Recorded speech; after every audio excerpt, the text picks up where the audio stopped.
돌 맞아 죽어야 하였던 어느 여인의 치유일기. 예수께서 가라사대 딸아 내 믿음이 너를 구원하였으니 평안히 가라. 내 병에서 놓여 건강할지어다.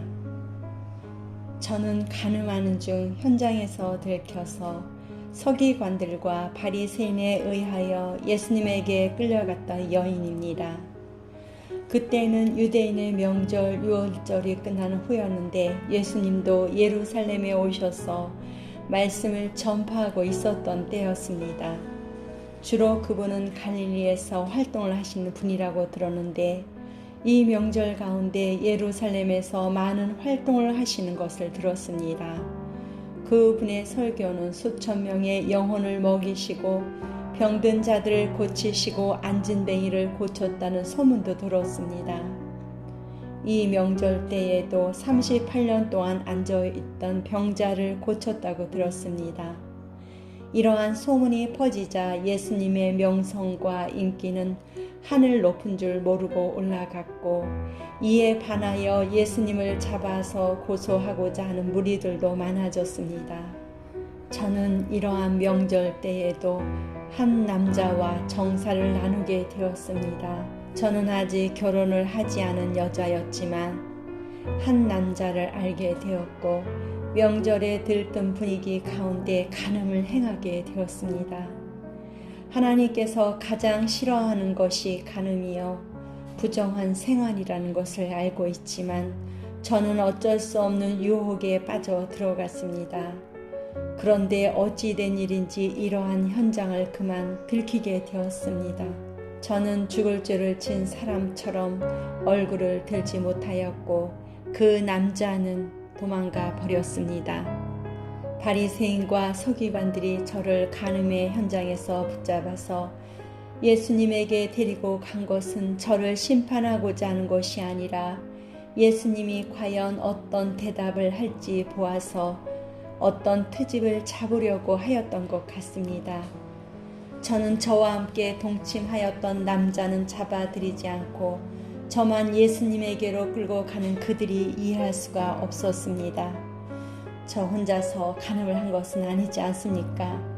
상대방 남자는 도망가게 놔두고 저만 잡아가는 것이 여간 억울한 일이 아니었습니다.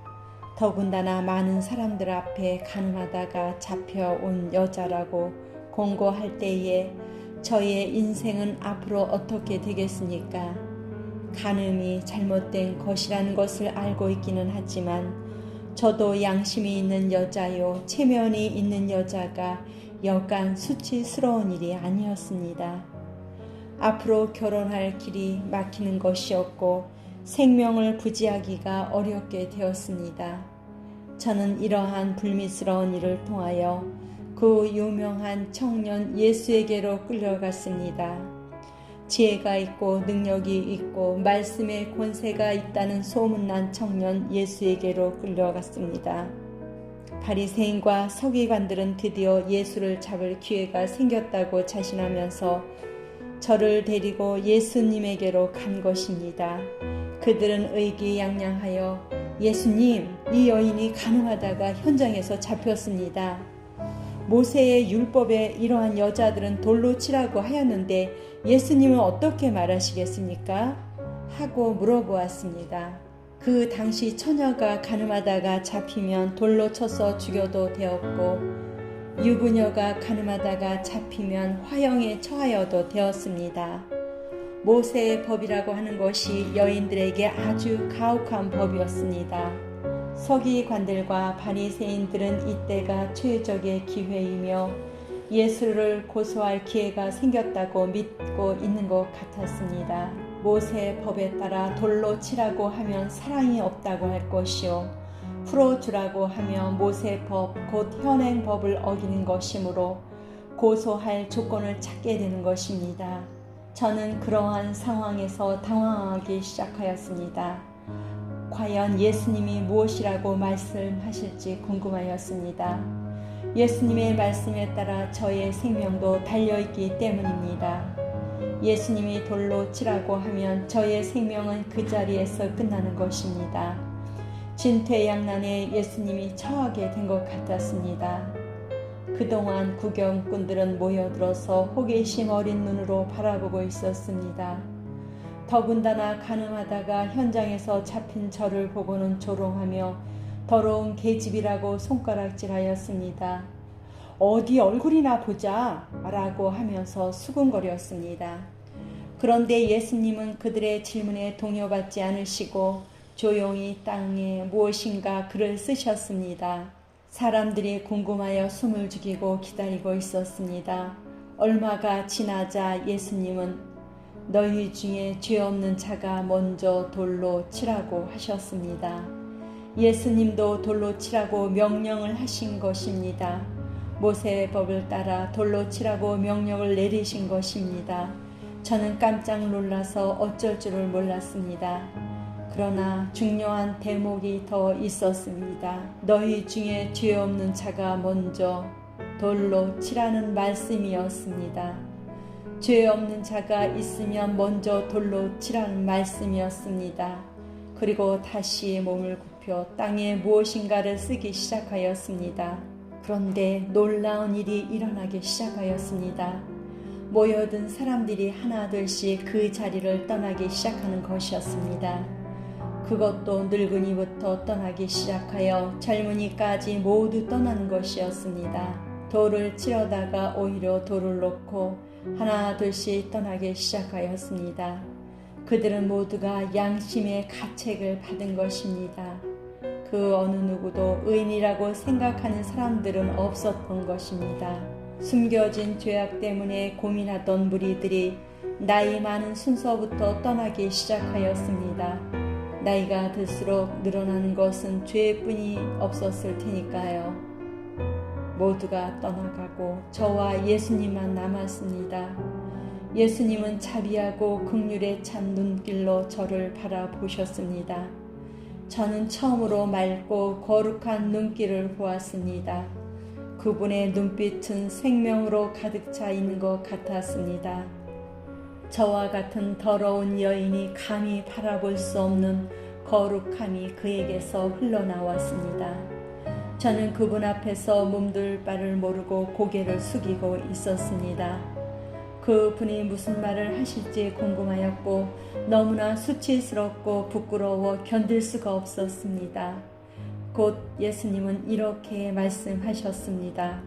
여자여, 너를 고소하던 그들이 어디 있느냐? 너를 정죄한 자가 없느냐?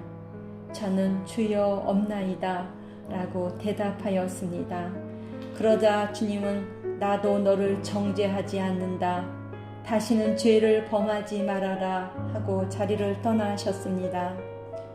저는 그 말씀을 기억하며 오랫동안 그 자리에 머물러 있었습니다. 나도 너를 정죄하지 않는다는 말씀이 너무나 고마워서 눈물이 흘러나오기 시작하였습니다. 죽을 수밖에 없는 죄를 범하였지만 주님은 저를 용서하시고 다시 한 번 더 경건한 생활을 할 수 있는 기회를 준 것이었습니다. 저는 감사한 마음으로 감격하여 집으로 돌아왔습니다. 저의 인생에서 그분을 만난 것은 참으로 큰 은총이었습니다. 저는 이러한 간음죄를 범하면서 인생을 포기하고 될 대로 살자는 마음을 갖고 있었습니다. 그리고 그러한 생활을 은근히 즐기며 살아왔습니다. 저의 마음속에는 어떤 가책도 없었고 그 순간을 즐기며 살아왔습니다. 어려서부터 부모님이 들려주던 경건의 생활은 벌써 잊어버린 지 오래였습니다. 한번 그러한 길에 들어서니 저는 다시는 경건의 생활을 회복할 수가 없었습니다. 저만 죽을 죄를 범하였다고 자책하고 살면서 자포자기하고 살았었는데 예수님을 만나고 난 후에 저는 삶이 변화되었습니다. 모두가 죄인이라는 것을 알게 되었습니다. 예수님이 오신 것은 죄를 정죄하기 위함이 아니라 용서하기 위함이라는 것을 알게 되었습니다. 저는 예수님의 설교를 들으러 가게 되었습니다. 그분이 말씀하시는 천국의 비밀과 하나님의 자녀로서의 거룩한 삶에 대하여 배우기 시작하였습니다. 아마도 예수님은 제가 어떤 생활을 하게 되었는지 그 후에 소식을 듣지 못하셨을 것입니다. 그러나 저는 다시는 죄를 범하지 않으려고 거룩한 생활을 하기 시작하였습니다.